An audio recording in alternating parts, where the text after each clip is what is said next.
bagaimana peran dari wakil presiden. Di awal-awal kita cukup surprise, wakil presiden cukup aktif gitu ya. Tapi belakangan 2 bulan 3 bulan terakhir itu kita belum melihat peran yang spesifik yang diberikan kepada wakil presiden. Ya. Dan inilah salah satu di antara sekian program prioritas ekonomi dari Pak Prabowo mendatangkan investasi, menjadikan Indonesia tidak hanya sekedar pasar saja, tetapi basis untuk ekspor ke depannya. Sekarang pertanyaannya, dari mana kita bisa dapat dana 9 triliun? Nah, jadi belum lagi untuk alokasi untuk pembiayaan makan siang. Too soon to tell, agak terlalu awal, terlalu dini untuk melakukan evaluasi ini. Karena ibaratnya 100 hari itu orang berlari itu baru mau panas berlarinya. Dugaan saya reshuffle pasti akan dilakukan, tapi mungkin tidak sekarang.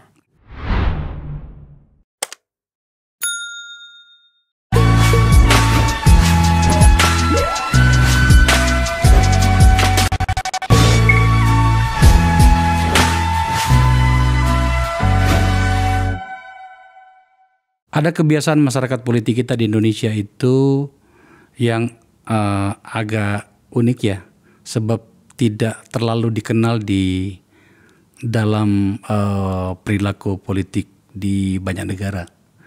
Tapi oke, kita terima. Apa itu adalah mengukur pencapaian kinerja 100 hari. Kalau saya sih sebenarnya nggak cukup fair sebenarnya penilaian itu. Apa yang bisa kita nilai dalam 100 hari? Apalagi dalam sebuah pemerintahan, dan ini adalah pemerintahan transisi dari satu kabinet ke kabinet yang lain yang dimana pimpinannya berbeda. Tapi oke, nggak apa-apa, kita berdiskusi soal itu. Toh juga tidak ada ruginya kita mendiskusikannya. Setidaknya mengukur kembali alat ukur psikologis politik kita memahami sebuah rezim yang baru saja memerintah. Untuk itu saya mengundang sahabat saya untuk berbicara di sini. Yang pertama adalah Kepala Departemen Politik dan Sosial CSIS, Arya Fernandes. Arya, thank you ya. Kedua kalinya ya? Dua kali. Kedua kalinya. Di mana kemudian ada banyak pernyataan dari peneliti-peneliti CSIS yang kami tangkap di ruang publik, baik melalui catatan-catatan kritis maupun dari pemberitaan. Dan agar kemudian lebih terukur diskusi kita, saya mengundang sahabat saya, Wakil Ketua MPR, yang juga adalah mantan Sekjen Partai Amanat Nasional, terhubung di Zoom. Mas Edi, selamat bergabung. Terima kasih. Assalamualaikum, Bang. Salam. Kita paham kalau pimpinan MPR harus hadir melalui Zoom karena kan beliau sangat sibuk sekali. Kita mulai bapak-bapak. Mas Arya, kami mencatat di sini, kita tampilkan data dulu. Kami mencatat persepsi masyarakat terhadap kinerja pemerintahan Pak Prabowo pada 100 hari itu ternyata baik. Baik banget bahkan. Kompas merilis hasil riset mereka, melakukan perbandingan derajat kepuasan terhadap 100 hari pemerintahan Pak Prabowo dengan pemerintahan Pak Jokowi pertama, Jokowi JK. Coba kita lihat. Pak Prabowo itu tingkat kepuasannya itu 80,9%. Sementara Pak Jokowi di masa itu hanya 65,1%. Kemudian 2014 ya. 2014 karena dengan Pak JK itu. Kemudian derajat kepuasan terhadap pemerintahan Pak Prabowo juga coba lihat. Berdasarkan ini berdasarkan status sosial ya. Itu kelompok bawah itu 8 paling banyak ya. Paling banyak. Ini memang yang biasanya menjadi target program gitu, bansos lah segala macam gitu kan. 84,7%. Kelompok menengah bawah 81, menengah atas 75. Kelompok atas itu yang paling kecil, tapi itu pun lebih tinggi dari pencapaian Pak Jokowi dan Pak JK pada periode awal pemerintahan. Kemudian citra kepemimpinan Pak Prabowo dalam 100 hari itu juga bagus sekali ya, 78,4% mengatakan baik ya, ada 15,7% mengatakan sangat baik. Yang buruk itu hanya 0,5% ya.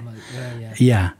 Kalau kalau wakil presiden itu lebih rendah, wakil presiden Gibran hanya 70,6, kemudian yang buruk mengatakannya itu sekitar berapa itu? 14,2, sangat buruk 2,3%. Selanjutnya, ini ada 8 program hasil terbaik cepat Pak Prabowo nih yang dipersepsikan ini yang bagus tadi itu. Makan susu dan siang dan susu gratis, meskipun hari-hari ini sedang terjadi kontroversi di situ, tapi ternyata tetap dipersepsi baik. Terus yang kedua, menyelenggarakan pemeriksaan kesehatan gratis, menuntaskan kasus TBC ini menyangkut kesehatan juga bagus. Kemudian mencetak dan meningkatkan produktivitas lahan pertanian dengan lumbung pangan desa, daerah, dan nasional. Dia bagus. Membangun sekolah-sekolah unggulan. Kemudian kelima, melanjutkan dan menambahkan program kartu-kartu kesejahteraan sosial dan kartu usaha. Kemudian menaikkan gaji ASN. Iya. Kemudian melanjutkan pembangunan infrastruktur desa dan kelurahan. Dan yang terakhir adalah mendirikan badan penerimaan negara dan meningkatkan rasio penerimaan negara terhadap produk domestik bruto. Pada situasi yang lain, tentu saja ini bagus bagi demokrasi kita. Teman-teman di CSIS, meskipun itu secara perorangan, tetapi kita anggap bahwa itu adalah pikiran dari CSIS karena diwakili oleh orang-orangnya, mengatakan bahwa ada setidaknya kami catat ada 6 kritikan dari CS, teman-teman di CSIS ya.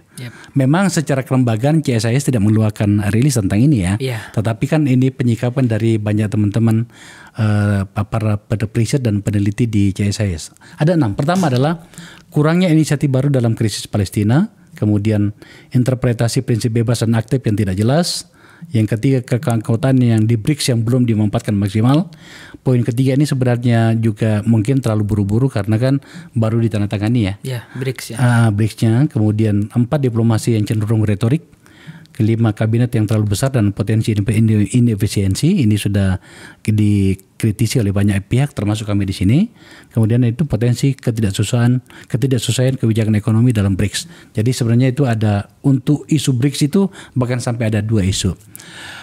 Itu yang kita catat, bro. Bisa nggak dijelaskan setidaknya dari kacamata teman-teman di CSIS sebagai lembaga yang terukur, apa sih kritikannya menyangkut dengan 100 hari pertama? Tentu saja ini tidak perlu kita buat menjadi terlalu dramatik ya. Sebab ini bagus malah. Saya malah agak heran kalau tidak ada yang mengkritisi. Jadi saya ingin mewakili publik, ingin mengatakan kepada teman-teman di CSIS bahwa terima kasih telah mengkritisi. Tapi secara keseluruhan seperti apa, Mas Arya? Baik, terima kasih Bang Akbar ya. Dan Pak Edi yang bergabung via Zoom. Saya ingin memulai ya diskusi kita ini dengan mungkin pencapaian dulu ya sebelum kita masuk pada apa yang terjadi dalam 100 hari terakhir ini, menjelang 100 hari maksud saya. Tentu saya kira baik juga kalau kita lihat kira-kira kenapa angka 80% tadi itu terjadi. Berbeda misalnya dengan pemerintahan term pertama dari Pak Jokowi yang hanya mendapatkan 65%. Nah, yang pertama yang mungkin menurut saya ada 2 kontributor utama yang mempengaruhi kenapa kepuasan publik itu pada 100 hari pemerintahan Prabowo itu menjadi tinggi ya. Kontributor pertama saya kira adalah soal stabilitas di internal koalisi. Ya. 100 hari ini menunjukkan menurut saya bagaimana Pak Prabowo berhasil menjadi nahkoda utama dari koalisi. Hampir tidak terjadi perbedaan-perbedaan pandangan yang mengerucut, terutama soal kebijakan-kebijakan strategis pemerintahan. Ya. Jadi koalisi berhasil dikelola dengan baik, meskipun kita tahu bahwa tentu ada interest pribadi juga dari para elit di internal koalisi, tetapi pemerintahan baru melalui kepemimpinan Pak Prabowo berhasil mengelola perbedaan-perbedaan interest dari setiap partai itu menjadi satu koalisi pemerintahan gitu. Nah, memang akan ada rivalitas personal di antara anggota-anggota koalisi. Sebagian di antaranya adalah para ketua umum partai politik ya. Ada Pak Bahlil, ada Pak AHY, ada Pak Zulkifli Hasan, ada Pak Muhaimin, Pak Yusril. Mereka semua tentu adalah bintang politik dan tentu punya interest personal, terutama setelah Mahkamah Konstitusi itu menghapus soal persyaratan dukungan presidensial threshold menjadi 0 atau menghapusnya. Tentu itu akan mempengaruhi bagaimana strategic calculation dari para menteri, terutama terkait 2029. Nah, tapi apa yang terjadi dalam 100 hari ini, saya kira Presiden berhasil mengelola rivalitas di antara para menteri itu. Stabilitas internal terjadi dengan baik ya. Relatif tidak ada pernyataan-pernyataan publik dari anggota-anggota koalisi yang saling bertabrakan, yang saling bertentangan gitu. Nah, itu yang membuat saya kira menjadi kontributor internal yang mempengaruhi kenapa publik melihat pemerintahan bekerja dengan awal yang baik. Nah, kontributor yang kedua saya kira adalah soal bagaimana pemerintahan baru paling tidak bisa mengeksekusi janji-janji yang penting. Ya. Saya ambil contoh soal makan siang bergizi. Ya. Memang ini baru program awal, baru program yang baru diimplementasikan di sekitar 190 tempat ya. Dan kemarin minggu lalu Pak Presiden memanggil semua para pihak yang terlibat untuk mengevaluasi itu. Apa yang dilihat publik, tentu publik melihat ada kesungguhan pemerintah untuk merealisasikan janjinya. Dan belum tadi Bang Akbar cerita soal bagaimana kebijakan-kebijakan strategis yang populis. Soal misalnya menaikkan minimum buruh ya kalau tidak salah menjadi 6,5%. Tunjangan guru dan segala macam ya. Jadi itu kontribusi yang sifatnya eksternal di mana Presiden bisa memastikan dan menjaga dukungan publik yang stabil pasca pemilu berlangsung. Dan kalau kita lihat dibandingkan periode pertama Pak Jokowi ketika itu 2014, situasi kan relatif sangat berbeda sekali ya. Ketika itu polarisasinya terjadi. Ada partai yang tidak berada di koalisi pemerintahan. Sekarang semuanya relatif bisa dikelola. Partai-partai yang tidak bergabung di pemerintahan, kita katakanlah misalnya PDI Perjuangan, juga dengan dalam pidato Bu Mega beberapa waktu lalu mengatakan PDIP akan menjadi mitra strategis pemerintah. Partai Nasdem yang juga tidak bergabung juga relatif tidak tidak menunjukkan perbedaan yang tajam soal kebijakan. Nah, jadi itu 100 hari pertama saya kira di mana Presiden mampu mengelola perbedaan-perbedaan di antara anggota koalisinya dan memastikan juga dukungan publik terjaga dengan baik. Tapi saya kira catatan yang perlu kita berikan adalah tentu dalam 1 tahun ke depan program-program populis penting dan itu yang ditunjukkan oleh Presiden dalam 100 hari pertama. Tetapi yang lebih penting lagi menurut saya adalah bagaimana program-program yang fundamental soal pencapaian-pencapaian itu dilakukan. Apa itu? Misalnya soal program-program soal kesenjangan. Kesenjangan menjadi penting dan tentu dalam 1 tahun orang akan melihat bagaimana pencapaian pemerintah untuk menurunkan angka kesenjangan. Belum lagi program-program yang ambisius. Ya. Misalnya ada 2 program ambisius yang saya catat ya. Pertama soal pertumbuhan ekonomi 8%. Dalam rentang beberapa tahun terakhir, ekonomi kita relatif stagnan di angka 5-6%. Cukup sulit bagi banyak negara untuk bisa achieve 8%. Apakah dalam 1 tahun pemerintah berhasil meningkatkan pertumbuhan ekonomi kita sampai 8%? Itu tentu jadi PR dan kita tunggu sebagai masyarakat. Yang kedua, program ambisius kedua adalah soal pembangunan rumah 3 juta per tahun. Artinya kalau pemerintahan Pak Prabowo menjabat 5 tahun dalam term pertama, itu kan akan dibangun sekitar 15 juta. Nah, apakah itu bisa dilakukan? Tentu menantang juga ya. tidak mudah juga itu dilakukan. Apalagi dengan sekarang. Yang ketiga tentu soal makan bergizi ya. Makan bergizi gratis gitu ya. Kita melihat misalnya pernyataan-pernyataan yang terjadi di mana pemerintah itu kesulitan untuk mencari pendanaan soal makan siang bergizi. Berbagai skema kemudian dilakukan, misalnya meminta pemerintahan daerah untuk ikut membantu program makan bergizi itu, belum lagi kemudian melibatkan swasta. Pertanyaannya adalah apakah APBN kita sanggup untuk mendanai program yang sangat besar ini. Dan kalau kita lihat, saya coba kalkulasi, itu 2026 itu diestimasi program itu kalau 2026 akan terjadi di seluruh Indonesia itu akan menyedot sekitar 12% dari APBN kita. Nah itu saya kira 3 program besar dan ambisius yang perlu mendapatkan terus perhatian publik paling tidak hingga 1 tahun ke depan. Belum lagi masalah-masalah program-program soal swasembada pangan, swasembada energi, dan lain segala macam. Tapi hal lain yang perlu kita berikan apresiasi juga adalah bagaimana pemerintah berhasil mengelola jalur komunikasi yang baik gitu ya. Dan relatif bila ada pernyataan-pernyataan publik yang kontroversial, misalnya soal pernyataan soal mengembalikan pilkada ke DPRD, begitu juga soal menaikkan PPN dari 11 menjadi 12%, saya kira pemerintah berhasil mengelola komunikasi publik dengan baik sehingga isu itu kemudian bisa dikelola juga dengan baik dan tidak menimbulkan kontroversi yang berhari-hari. Sebelum saya ke Pak Edi, dari saya sampai lupa ya berapa sih jumlah kementerian itu ya. Pokoknya kita 48 ya, 48 dengan kurang lebih 100 menteri dan wakil dan menteri dan kepala badan. Menurut Anda yang paling moncer yang mana yang membuat persepsi publik terhadap pemerintahan ini menjadi sangat positif?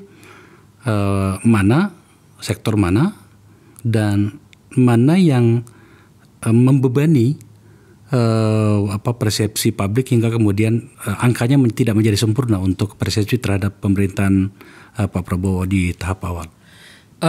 Saya kira pemerintahan baru mengambil keputusan politik yang berani di Oktober 2024 dengan memperbesar jumlah kementerian dari 34 menjadi 48 ya. Kenapa berani? Karena ini merombak tidak hanya administrasi kementerian, tetapi juga soal pengelolaan penganggaran, pengelolaan sumber daya manusia di internal kementerian, belum lagi adaptasi terhadap kementerian-kementerian baru. Dan pemerintah ketika itu berjanji akan menyelesaikan semua hal terkait restrukturisasi kementerian per Desember. Kita belum mendapatkan update yang banyak soal itu, bagaimana progresnya soal kementerian itu. Tapi dalam menjelang 100 hari ini yang saya lihat pertama, selain Badan Gizi Nasional yang menjadi champion ya dalam eksekusi program makan bergizi gratis ya, makan bergizi gratis ya. MBG. Makan bergizi MBG. Ya. Benar gak sih? Iya mungkin. Ya, saya lihat dari 48 kementerian itu, selain MBG tersebut, Badan Gizi Nasional yang mengeksekusi makan siang tersebut, saya kira secara relatif belum ada lah tepatnya ya, belum ada kementerian yang benar-benar mentereng gitu ya. Ya. Semua sekarang saya kira berada dalam komando presiden gitu. Yang saya lihat yang menjadi catatan saya adalah kementerian koordinator kita itu bertambah. Ya, jadi 6. Jadi 6 atau 7 gitu ya. Kemudian dan saya lihat sekarang menurut persepsi saya, menurut pemantauan saya paling tidak dari orang luar gitu ya. Itu belum ada atau belum tampak gitu ya bagaimana kementerian koordinator ini itu bisa menjadi semacam fungsinya sebagai koordinator dari kementerian-kementerian lain teknis di bawahnya. Kalau kita lihat banyak urusan-urusan publik terkait kementerian atau terkait kebijakan itu hampir selalu report direct kepada presiden. Nah, mungkin saya tidak mendapatkan informasi yang lengkap ya, tapi saya lihat peran kementerian koordinator itu sepertinya belum begitu maksimal. Tapi itu bisa kita maklumi karena beberapa kementerian koordinator itu memang mengalami restrukturisasi ya. Kementerian Bidang Politik dan Hukum kemudian dibelah dua menjadi Kementerian Bidang Politik dan Hukum dan HAM dan Kementerian Bidang HAM dan segala macam. Belum lagi kementerian koordinator lainnya. Jadi memang butuh waktu bagi kita untuk melihat bagaimana kementerian-kementerian ke depan. Yang kedua mungkin Bang Faisal yang ingin saya tekankan juga adalah soal bagaimana peran dari wakil presiden. Di awal-awal kita cukup surprise, wakil presiden cukup aktif gitu ya dalam beberapa tinjauan-tinjauan ke bawah.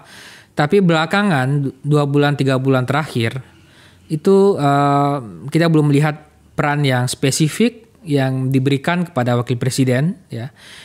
Di zamannya Pak SBY ketika itu Pak JK dan di zamannya Pak Jokowi juga Pak JK di periode pertama dan juga periode kedua Pak Jokowi dan Pak SBY itu clear jelas sekali peran wakil presiden di bidang ekonomi. Nah, Wakil Presiden Gibran saya kira tentu kita perlu juga publik mengetahui kira-kira pada aspek apa Wakil Presiden akan berkontribusi gitu. Yeah. Saya kira gitu penting juga. Menarik catatannya Arya. Begitulah seorang peneliti ya, tidak perlu harus berbusa-busa ya untuk memberikan penilaian. Tapi menurut saya sebenarnya ini adalah catatan yang memang harus kita diskusikan. Kenapa sampai kita angkat ini? Supaya lebih terukur.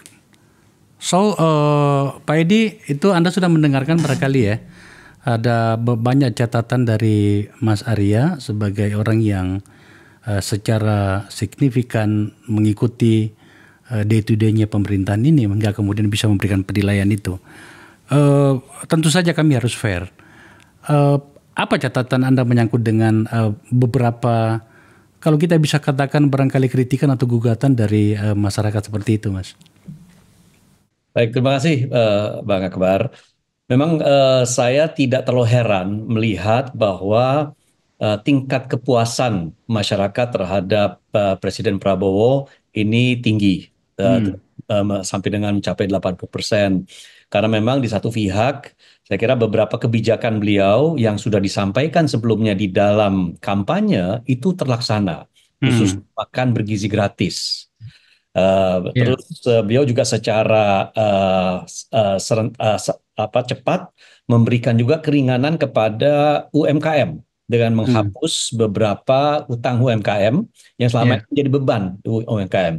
Jadi artinya memberikan kesempatan juga bagi UMKM yang selama ini tertatih-tatih karena terkendala hutang itu bisa kemudian kembali lagi meningkatkan produktivitas dan kinerjanya. Nah, saya juga melihat bahwa masalah PPN 12% yang kemudian bisa dikendalikan dan dikelola dengan baik oleh Pak Prabowo, saya kira itu juga merupakan salah satu pendorong tingginya tingkat kepuasan masyarakat kepada beliau. Apalagi saya lihat ya dari awal itu Pak Prabowo punya modal cukup tinggi, Bang Akbar.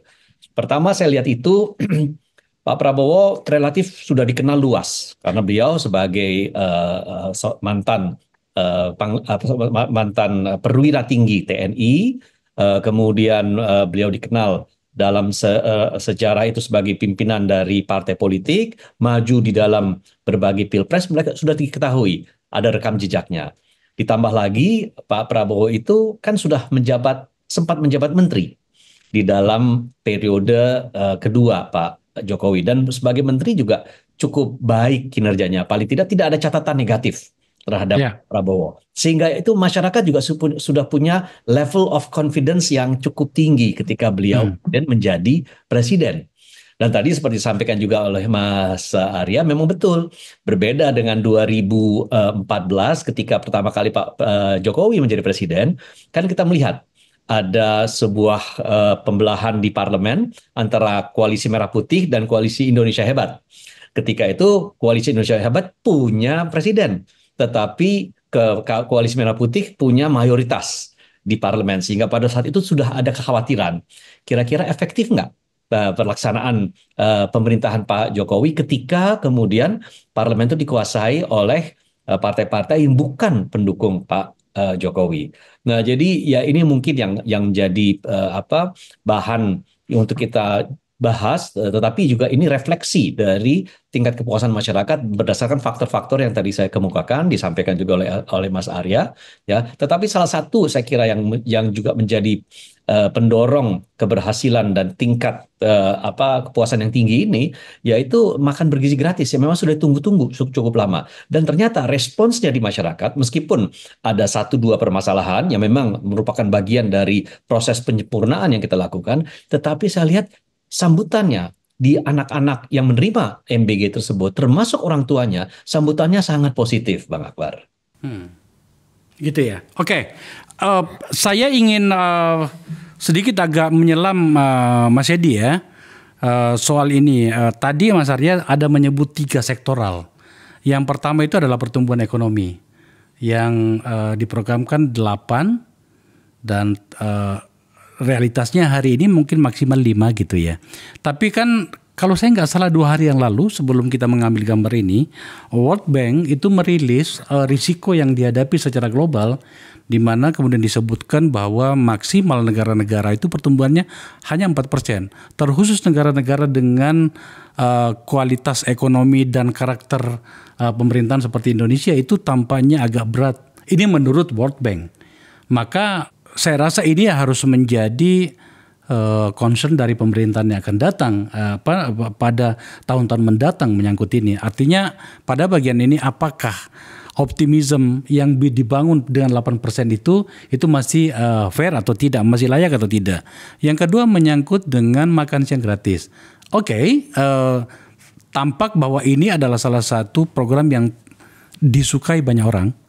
Tetapi hari-hari ini seperti yang kita dengar bahwa mulai ada banyak gugatan di berbagai tempat tentang metodologinya dan segala macam. Yang ketiga tadi soal pembiayaan ya. Yep.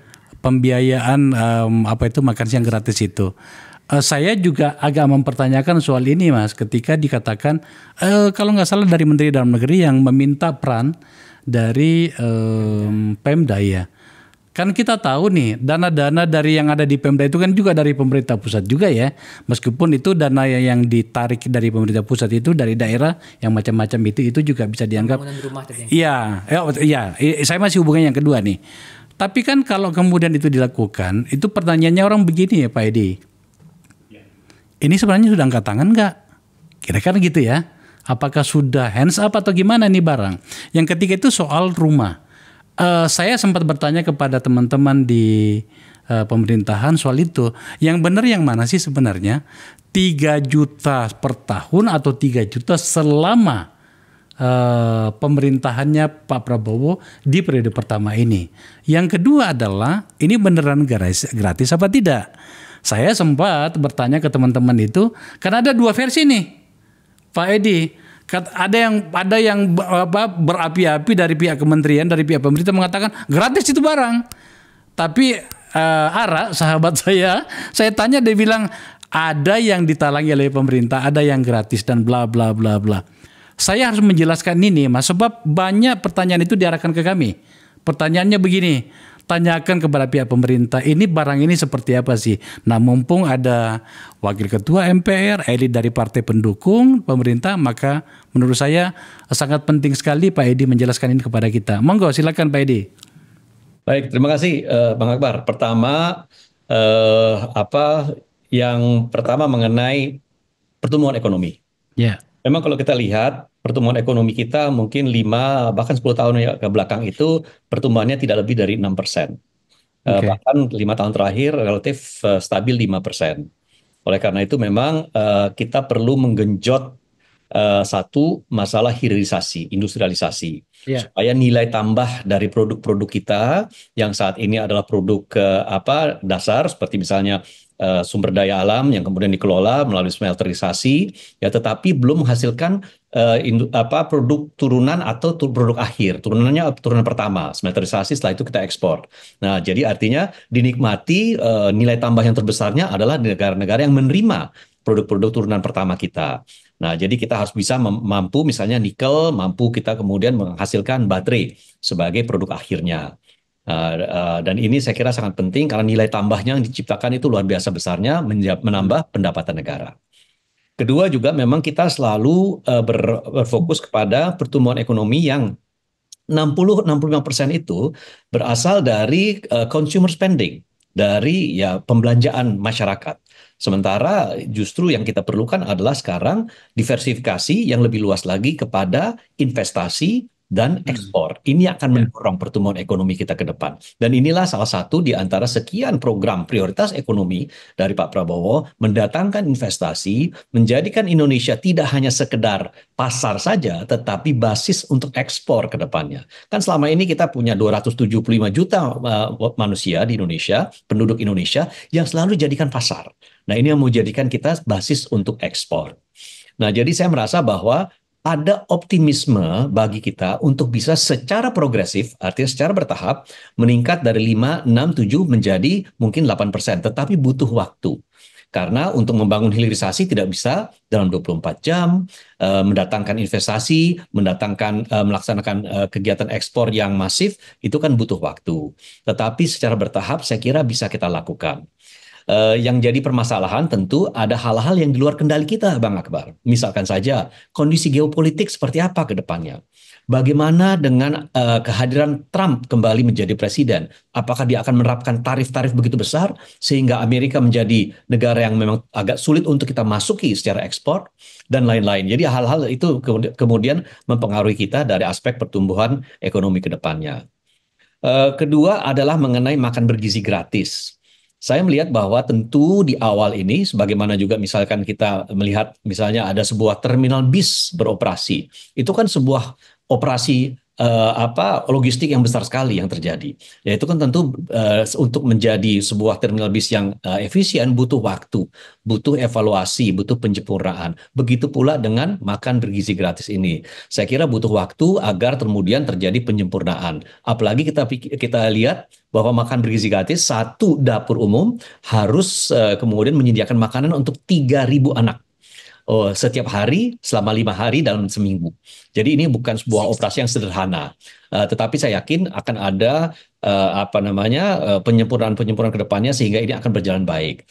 Pembiayaannya bagaimana? Pembiayaan ini tentu tergantung kepada sejauh mana kita melaksanakan program ini. Apakah secara universal di seluruh Indonesia akan diberlakukan, ataukah secara parsial dan bertahap? Parsial misalkan saja kita mulai dulu di daerah-daerah 3T. Atau kita mulai dulu untuk anak-anak SD gitu misalnya. Tetapi kalau memang kita ingin melaksanakan itu untuk seluruh anak-anak sekolah di seluruh Indonesia, tentu permasalahan pendanaan itu perlu dicarikan solusinya. Bisa dari berbagai hal, Bang Akbar. Saya ketika masih menjadi Wakil Ketua TKN, saya sampaikan tidak sekedar dari penerimaan negara, tetap atau pengalokasian dari pos anggaran yang lain, tetapi dari penghematan APBN juga bisa kita lakukan. Sekarang ini kita ketahui banyak pemborosan subsidi energi misalnya, itu subsidi energi untuk Pertalite, subsidi energi untuk LPG 3 kg, yaitu dinikmati banyak oleh masyarakat mampu. Itu saja bisa dihemat, saya kira banyak sekali yang bisa kita dapatkan. Untuk Pertalite itu kurang lebih 113 triliun subsidinya, 80% kalau dipakai oleh orang mampu, saya kira banyak yang bisa kita hemat.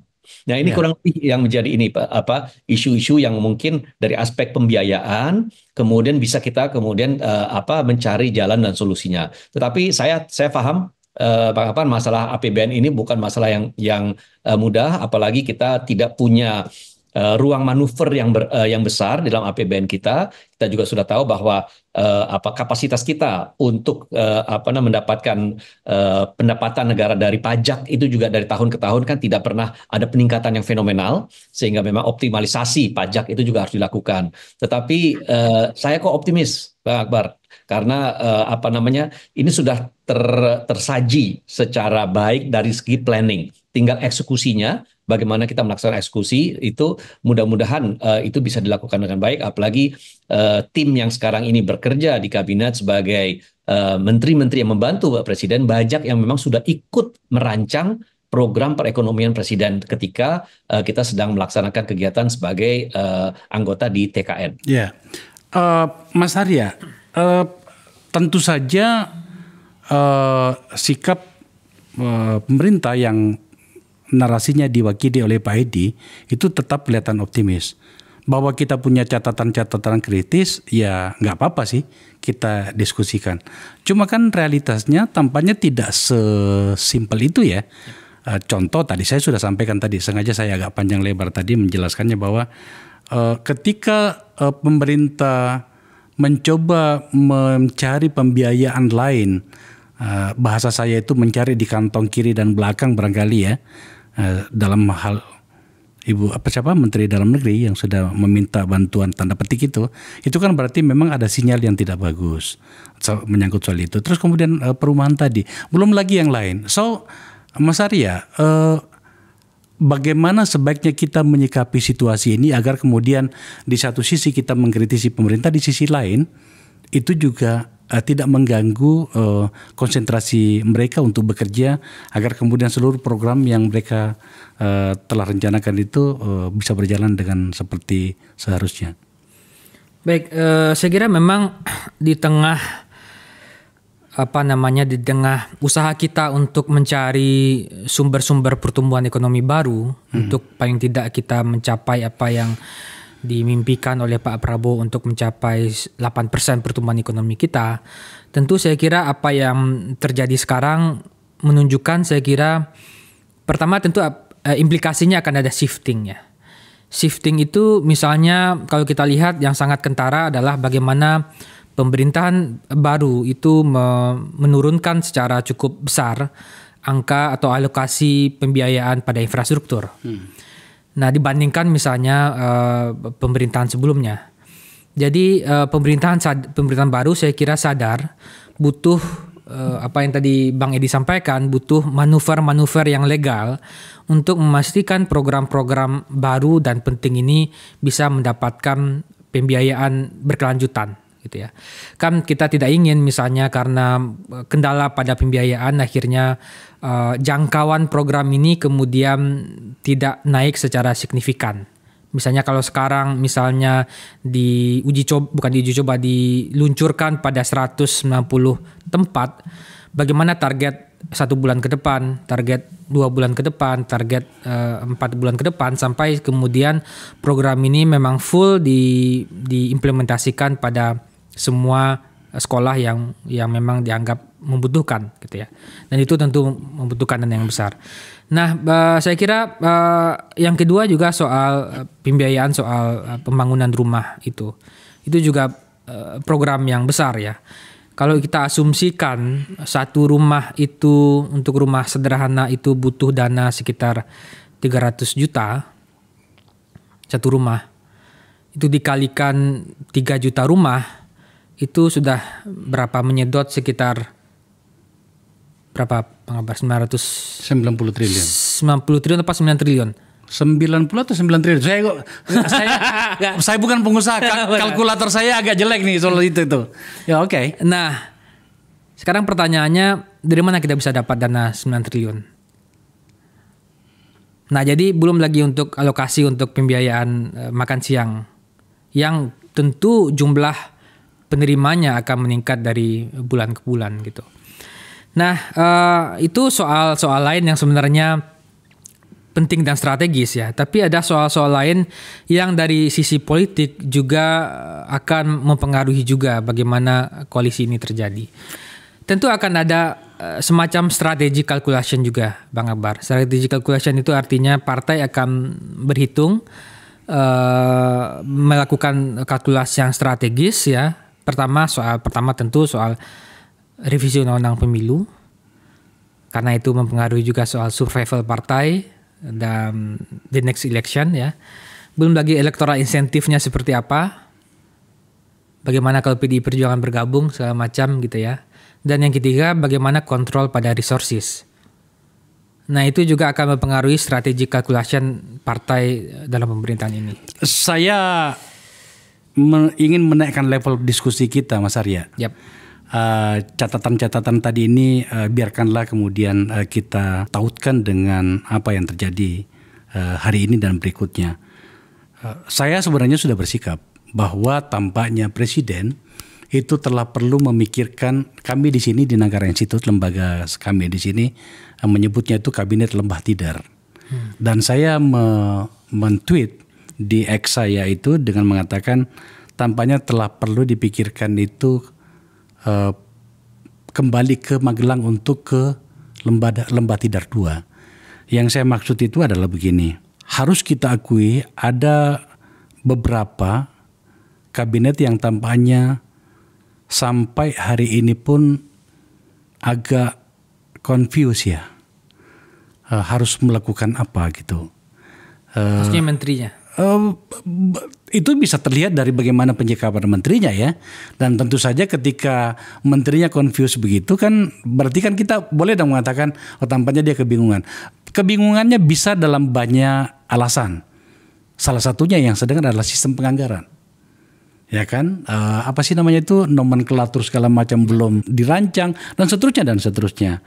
Maka mari kita diskusikan, apakah Anda setuju kalau kemudian Presiden mulai harus menghitung ulang kabinetnya, apakah harus ada yang dirombak atau barangkali harus berakhir atau reshuffle, orang biasa mengatakan seperti itu. Saya pribadi pertama tentu tidak ada jalan kembali ya ketika Presiden sudah memutuskan 48 kementerian, tentu itu tidak mungkin untuk dirombak. Apakah akan ada perombakan kementerian? Kalau saya pribadi berpikir mungkin ya, paling tidak saya kira untuk menjaga stabilitas di internal koalisi dan menjaga juga stabilitas di level publik, saya kira mungkin sebaiknya Presiden memberikan dulu waktu bekerja bagi para menteri ini 1 tahun. Sehingga kemudian setelah 1 tahun bila dianggap perlu dan memang perlu untuk melakukan reshuffle, itu perlu dilakukan reshuffle. Tapi kan kita tidak tahu apa yang dibayangkan Presiden soal perombakan kementerian. Jangan-jangan kalau kita membayangkan 1 tahun lebih baik dilakukan, bukan 1 tahun adalah waktu yang cukup bagi Presiden untuk melakukan reshuffle. Jangan-jangan Presiden berpikir sebaliknya. Mungkin bisa 4 bulan, mungkin bisa 5 bulan, karena bagaimanapun program-program yang ambisius itu tentu perlu orang yang punya talenta yang benar-benar spesial untuk achieve pada program-program strategis pemerintahan. Gitu.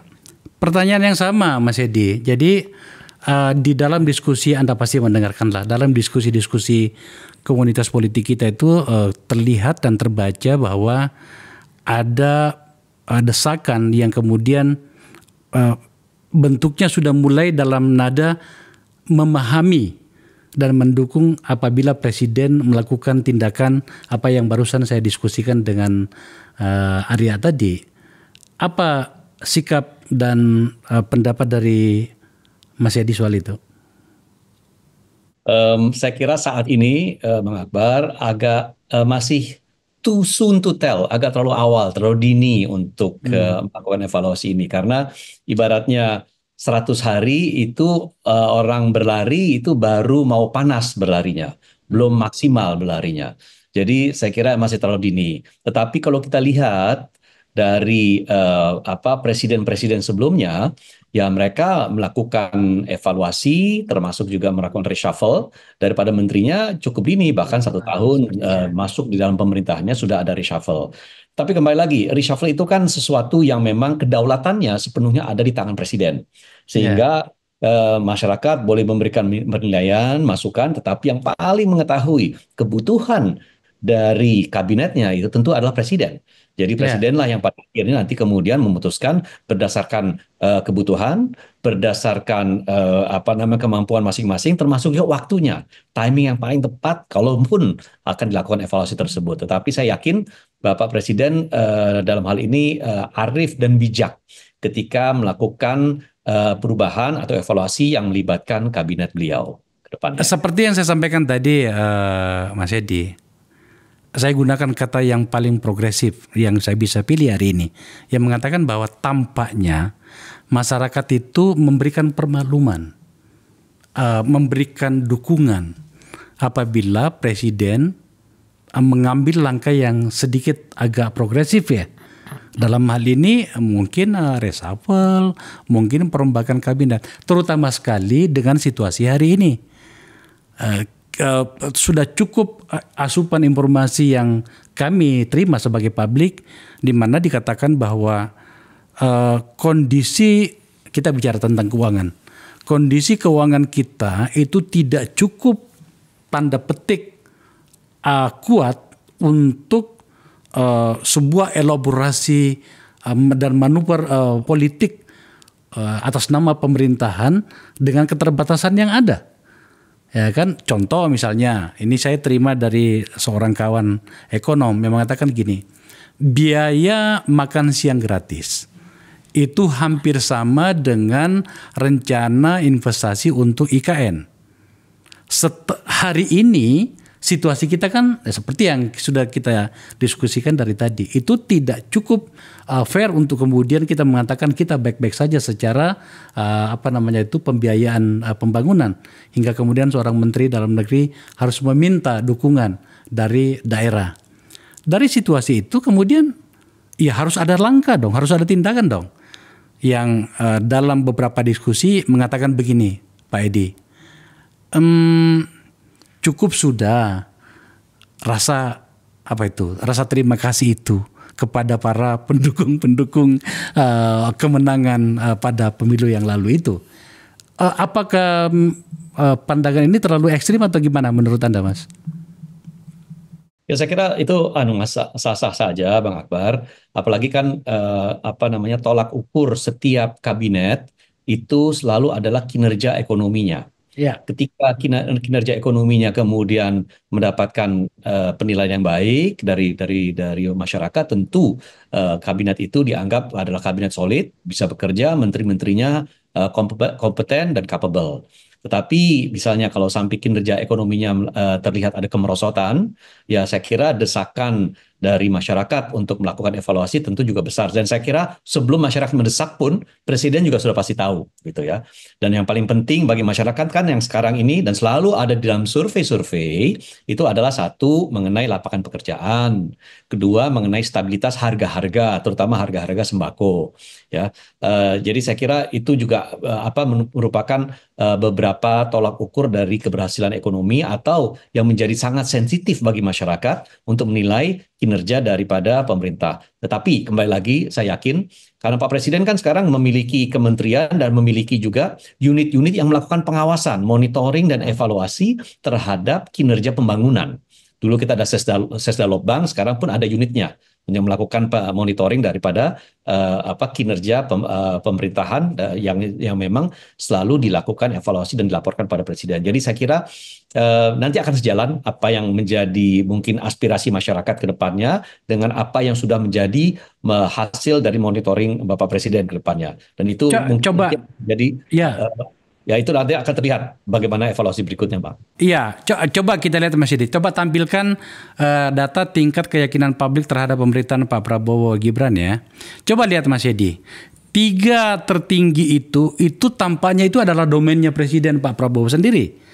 Pertama adalah pertahanan negara yang kuat. Persepsi beliau sebagai jenderal, komandan lapangan, panglima TNI, panglima perang gitu ya. Itu 84,7. Kemudian poin kedua tertinggi adalah meninggikan martabat negara Indonesia di mata dunia internasional. Maka kemudian kita lihat Pak Prabowo itu bahkan pada tahap-tahap awal itu sering berbicara di forum-forum internasional. Yang ketiga adalah menjaga stabilitas politik dan keamanan negara. Itu tetap related dengan apa yang poin pertama tadi.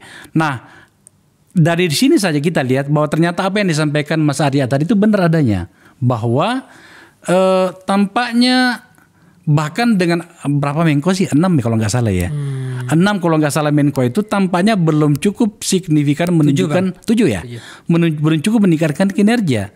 Artinya masih faktor Pak Prabowo sendiri dengan seluruh persepsi orang tentang dirinya. Maka kemudian Mas Edi, menurut saya nggak apa-apa ya kalau ini didiskusikan oleh masyarakat ya. Ya sebab tampaknya ini sudah menjadi harapan Pak Edi.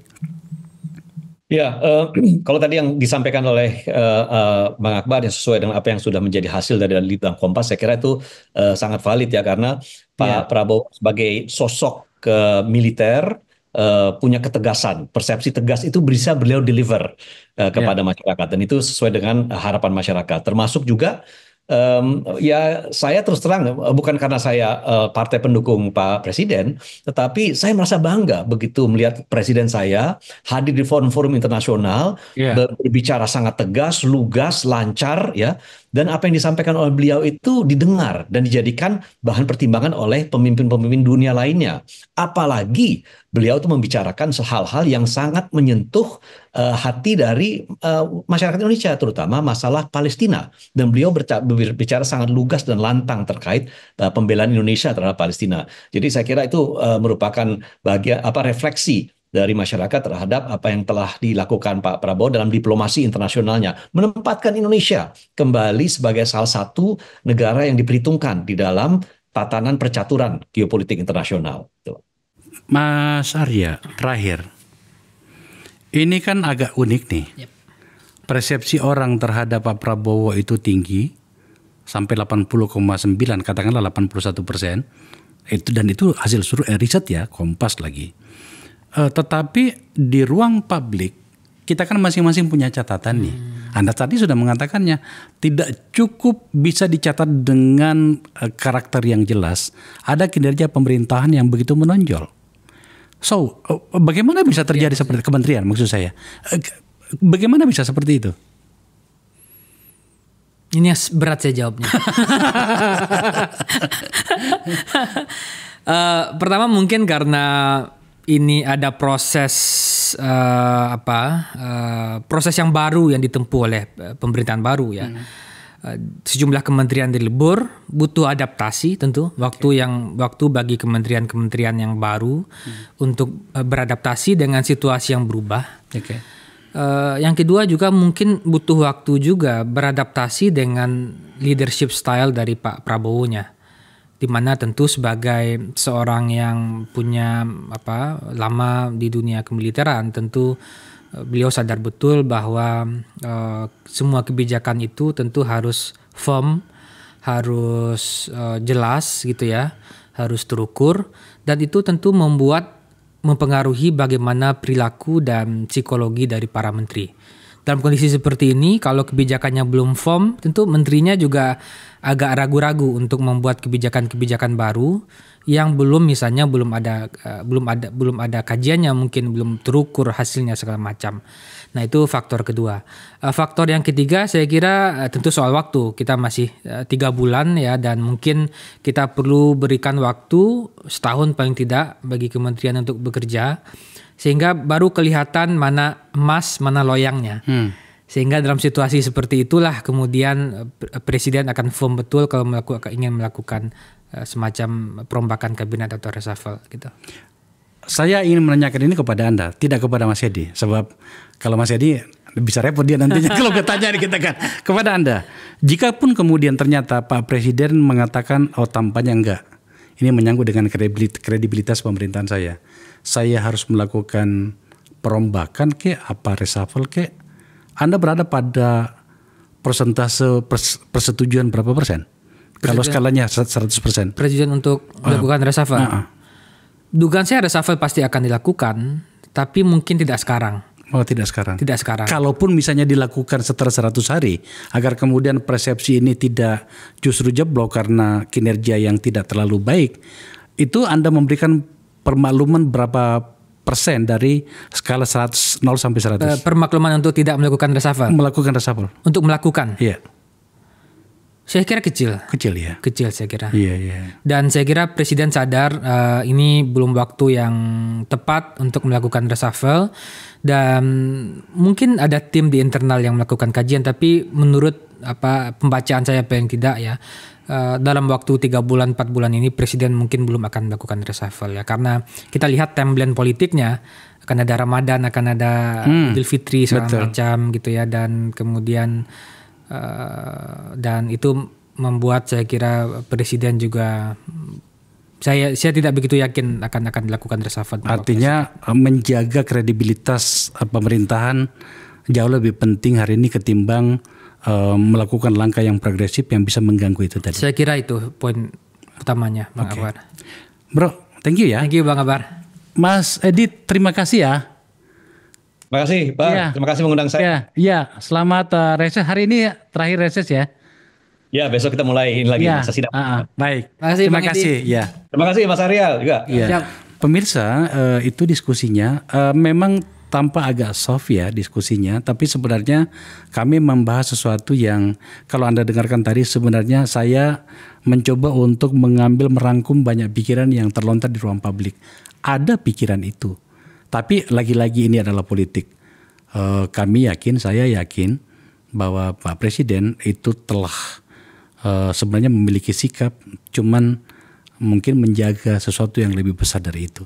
Dan menurut saya itu penting juga kita berikan permakluman. Terima kasih telah menyaksikan percakapan ini.